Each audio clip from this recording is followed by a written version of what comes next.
Welcome back. Here we go.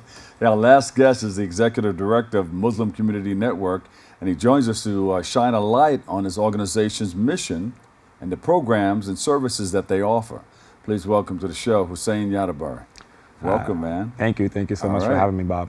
Hey, they've been talking about you before you got here, but it was good. Okay. I hope they're not talking smack. They said, no, this brother has something going on, and he's going to tell us a little bit about the Muslim Community Network. Yeah.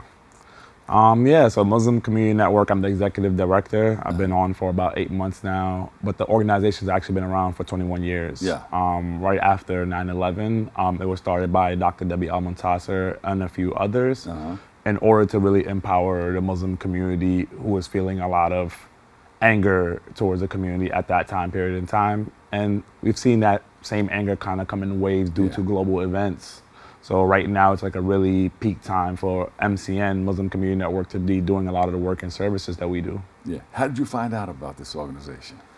Well, the organization has been around actually. Like before I started actually working for the organization, like they were doing programming within the community, connecting with neighborhood mosques. So like I've seen them at the neighborhood mosque in the Bronx where I grew up. And I've seen some of their services. My cousin actually worked there too. Yeah. So she actually was one of the people that recommended me for the role. So before you got up there, you said, let me get into it and find out what this is all about. Yeah, but they're just not as many large Muslim organizations that kind of work with the community on community education, on leadership development, advocacy for the community. So like they just kind of hit all those facets.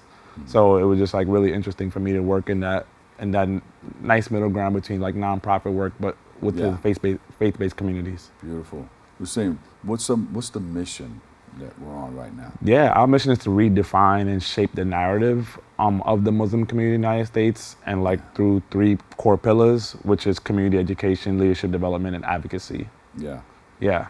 No, any misconceptions that you think people have about the Muslim community?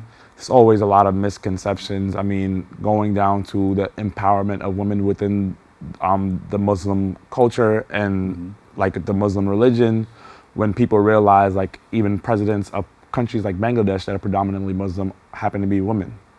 So like you have women in a lot of leadership positions. Obviously, Islam is called a very violent religion due to like a very minority of the population that have been extremists and that have caused violent acts. But the whole religion and all the people, which is 1.9 billion now on the planet, are painted as that.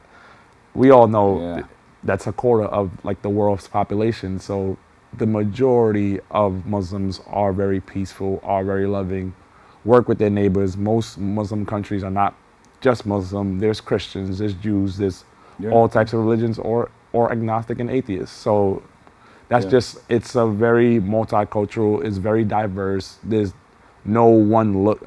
I'm a black Muslim, there's white Muslims from Eastern Europe, there's Latino Muslims in Puerto Rico, there's South Asian Muslims, there's Arab Muslims.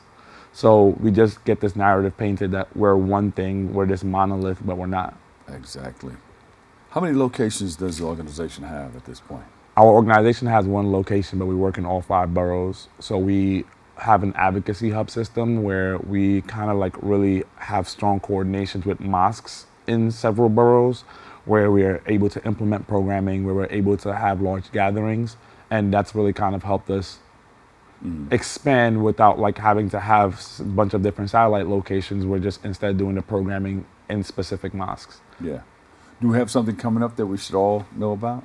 Yeah, we on June 18th, like we're having actually a rally outside of City Hall. We're working with Councilwoman Shahana Hanif on a legislation, Resolution 0095, and it's promoting religious diversity curriculum within K through 12 in the public schools, and getting staff and administrators professionally developed around how to work with religiously diverse communities.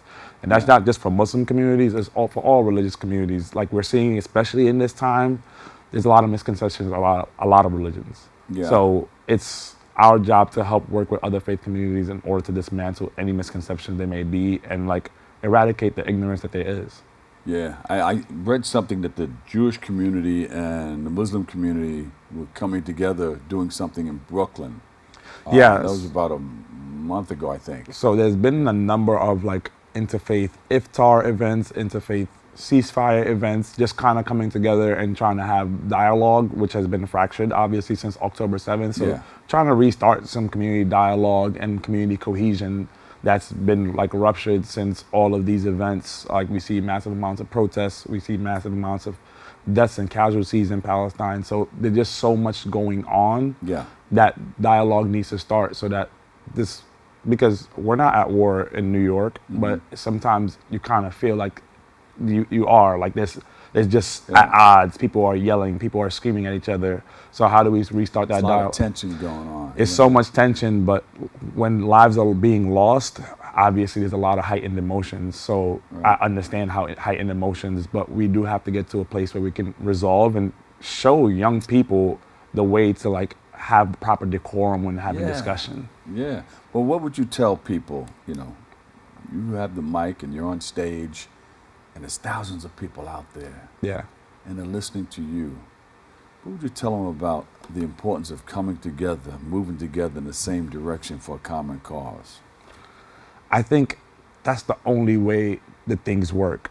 Like in isolation, just being an insular, any group trying to be insular, you don't really get a lot done. Yeah. But everything has to start from a place of common respect, values, and like love for fellow human beings.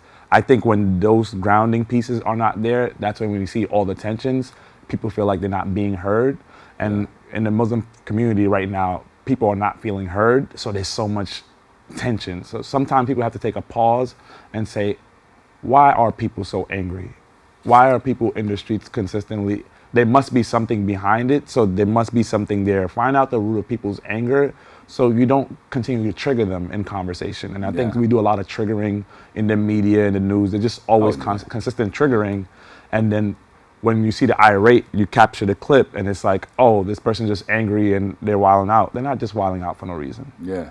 And you caught them on that picture, but you don't know the whole story in front of the picture and behind the picture. What happened for months before they got to that point. Exactly. But you hit the nail on the head. You know, love is that ultimate thing. I think that's the thing that we all have in common. It is. And we need to share more of that. I think when we think about all groups and communities, we all have pretty common things that we want out of life. We want our families to be good. We want our families to be safe. We want our families to thrive and be successful. And I don't think it's about a religion or a race when it comes to that. We all want those things for our family. Yeah. Now, when it comes to political ideology, how do we get there with the tax cuts or tax breaks or this and that? That may differ, but we all want our families to be good. Yeah. Muslim family, Jewish family, Christian family, doesn't matter. So how can we collectively all think about how do we make sure all of our families are being successful, safe, all at the same time, regardless of any of these categories and boxes that we're put into. How can the community help you with what you're trying to do, or what you're trying to establish in our community? I think just connecting with us at Muslim Community Network. If you want to know more about Muslim communities, we actually do a lot of diversity education at schools and at different corporations, at businesses that want to connect with the Muslim community, learn more about the Muslim community. We have volunteer opportunities where we had people from Chase Bank, people from the comptroller's office come and actually hand out meals with us to the Muslim community. We do English language programming for a lot of asylum seekers that happen to be Muslim and from West Africa. So we do like a French-English ESOL programming. So just kind of people contributing their services with us. It's not always about donating to nonprofits. Sometimes nonprofits just need your resources and your skill set in order to kind of help a community that's often been marginalized. And there's a large immigrant community as well. Yeah. Would you like to thank some of the people who are working with you within your organization? Yeah, we would like to thank all of our partners, AAA NY's, CARE New York, the Mayor's Office of Immigrant Affairs, the Comptroller's Office, NISM, the New York City Office of Emergency Management. We work with a lot of these city agencies and a lot of state stakeholders as well, assembly members and senators that have been really helpful in order to like help us advocate for a lot of our causes.